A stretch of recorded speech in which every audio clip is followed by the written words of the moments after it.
This is the time we should be talking about expanding the Social Security program because of the retirement crisis that we find ourselves in.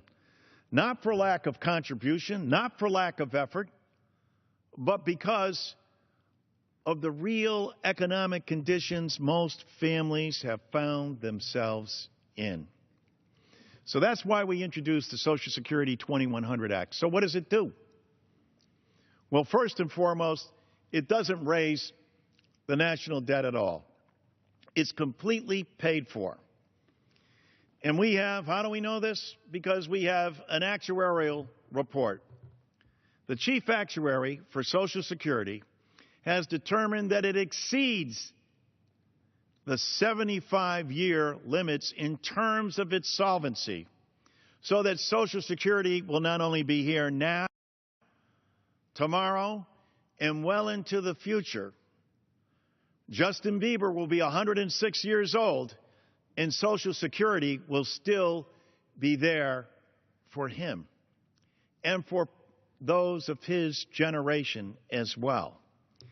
It is that important and vital a program for our nation that why it needs our very specific and direct focus and attention. With so many relying on Social Security, we all also need to expand its benefits.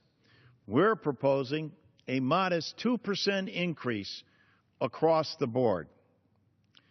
But we're also proposing what senior citizens know already. The system that we have of calculating the COLA is inadequate and doesn't work. And most importantly, it doesn't reflect what seniors actually pay, what they actually have to go through in terms of the cost of heating their homes, of buying prescription drugs, of paying for the escalating costs of food and heat and energy.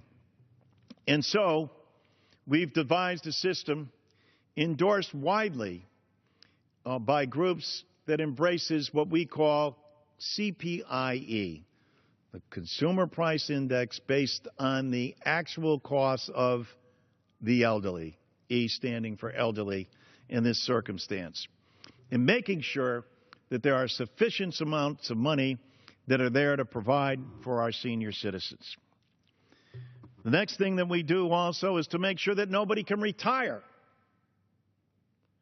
into poverty. And so that we raise the minimum benefit to 125%,